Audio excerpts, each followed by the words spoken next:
Good evening and welcome. I am Amarachi Ubani. Tonight, Nigerians grapple with worsening fuel scarcity nationwide. Price of fuel surges to 170 and 300 naira per litre. Founding members of the All Progressives Congress, Chief Olusegun Oshoba, returns to the fold after about 3 years of dumping the party.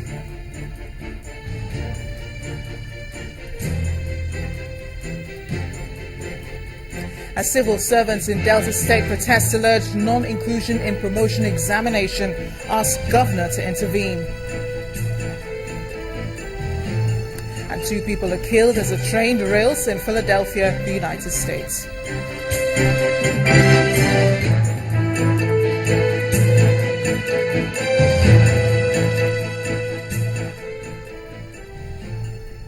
The nation's economy appears to be experiencing more setbacks with a worsening fuel scarcity, which seems to be posing a great challenge for survival in the country.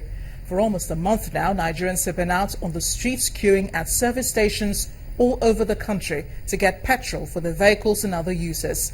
From Lagos and Ogun State in the southwest to Delta, Akwa Ibom and Rivers in the south-south, then to Kaduna and Nasarawa in northern Nigeria, the situation appears unbearable. It's been a long time that petrol has been in short supply as we have it presently. Activities looking normal in the city centres and attention shifting to the fuel stations, with motorcyclists, motorists and even individuals struggling hard to get petrol. In Jos Plateau State, the management of this NNPC station tried to make things orderly by issuing tickets to every motorist before they're allowed into the premises. You see my number here, then I'll pay for your fuel. If this number is here, I'll pay for your fuel. If the number is here, I'll pay for your fuel. Get out. Someone who believes is very smart printed fake tallies, right? This tally was printed, I don't know, maybe a day or 2 ago, and this was printed 4 years ago by us. You can see the difference.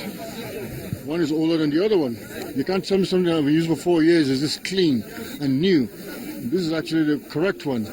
So, but we're making, we're countering that, the fake ones. So we actually, we have actually put a process in place that would counter the use of this fake tallies. So whoever comes along with the fake tally gets thrown out of the line.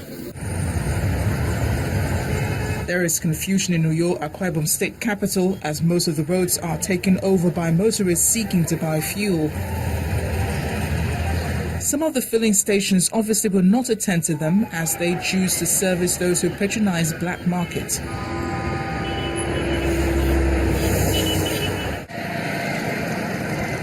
The refineries have not worked at full capacity for some time now, and this is what residents of Kano State want the government to address.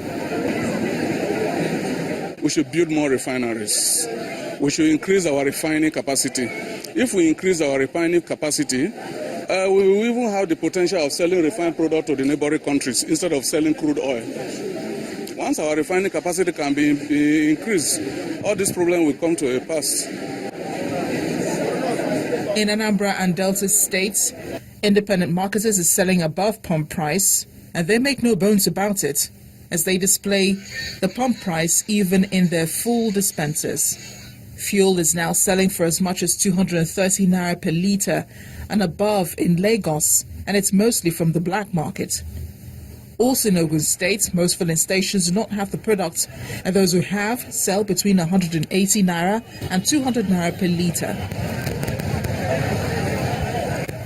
The situation in Nasarawa and Kwara State are similar. The government-owned NNPC stations at Dam Road in Ilorin have not sold fuel for the past 2 days.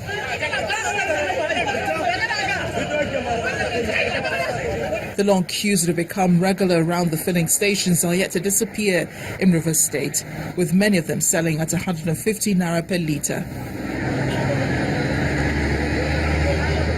As the nation awaits a solution to this lingering fuel scarcity, the Minister of State for Petroleum is raising hope the fuel shortage will soon be brought under control. The nation's economy appears to be experiencing more setbacks, but the Department of Petroleum Resources has sealed up the Nigerian National Petroleum Corporation mega filling station in Minna, Niger State, and 5 others for defaulting. The DPR controller in the state, Abdullahi Jankara, says the stations were sealed up for hoarding and selling above the government-approved pump price of 86 naira 50 kobo per litre.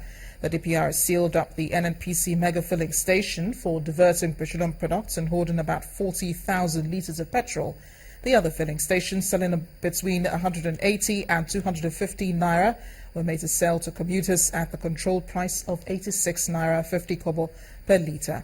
The DPR also reiterated its commitment to ensure the situation is resolved and fuel made available in all states of the Federation. Apart from motorists, those who are also badly hit by the fuel scarcity and poor electricity supply in the country are small and medium-scale entrepreneurs, who are set to be among the drivers of the economy. Joining me now on the News at 10 to assess the impact of the situation on the economy is the Director General of the Lagos Chamber of Commerce and Industry, Mr. Muda Yusuf. You're welcome to the News at 10. Thank you very much. Well, we were talking about this before we got on the air. It's been an unabating fuel scarcity as well as poor electricity supply. How is this impacting on the business climate in the country? Well, it's impacting very adversely, and the impact has been very, very significant. You see, energy is the lifeblood of an economy. Once you don't have energy, the economy will virtually grind to a halt. And that is what we are beginning to witness as we speak. There are 2 key dimensions to the impact. There is the economic impact. There is also the welfare impact. The economic impact essentially is about the effect on the cost of operations, particularly of the small businesses. Many of them are having challenges because they have to source this fuel from the black market. And the funny thing is that sometimes even to get the fuel is an issue, because there's a rule now in the fuel stations that you don't sell for those who come with jerry cans. Yeah. And many of these SMEs, they use generators. So there's a big issue with availability. There's a big issue with cost. There's also an issue with transportation cost, because the economy requires a lot of movement around. Goods have to be distributed, raw materials have to be moved from the factory from one point to the other, and so on and so forth. So this is also taking a toll on the distribution costs. Then we have investors who are in this sector. A lot of their assets are, grossly underutilized as we speak. I'm talking of depot owners, the petroleum marketers, the tanker owners, and so on and so forth. So investment in that area is also heavily affected. Now there's also the welfare effect. Welfare has an impact on productivity. Many citizens, because of this situation, because it's an unusual situation, where you have issue with power and you also have issue with fuel, So many people are having welfare issues because they cannot sleep well. The weather is so hot. And when you cannot sleep well, how productive can you be as a citizen? So it also has an effect on productivity of citizens. So it's a far-reaching implications for the economy. And it's been going on for weeks now. So how much longer can businesses survive in this situation? Well, for me, this is an emergency, because energy issue is a very critical issue, not just for the economy, even for the citizens. So we cannot wait much longer. And I'm happy that even the Minister of State for Petroleum appreciates the emergency nature, the urgency that this matter requires, and has given us a promise that within a week or 2, this problem will be solved. But what we're interested in is a solution that is also sustainable. And let's talk about that. What's the solution that you would recommend? Now, what the minister, from what I've seen, is just again arranging how to bring in some cargo of fuel they will distribute and so on. But the more sustainable solution is to liberalize the downstream oil sector. There is too much concentration on the NNPC.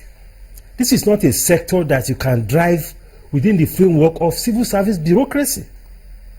Because the whole idea of importing fuel, the whole idea of managing refineries is still within the framework of the civil service bureaucracy. And the civil service bureaucracy is characterized, one, by issue of inefficiency. There are issues of transparency. And they cannot give us the kind of result that we need to move this economy forward.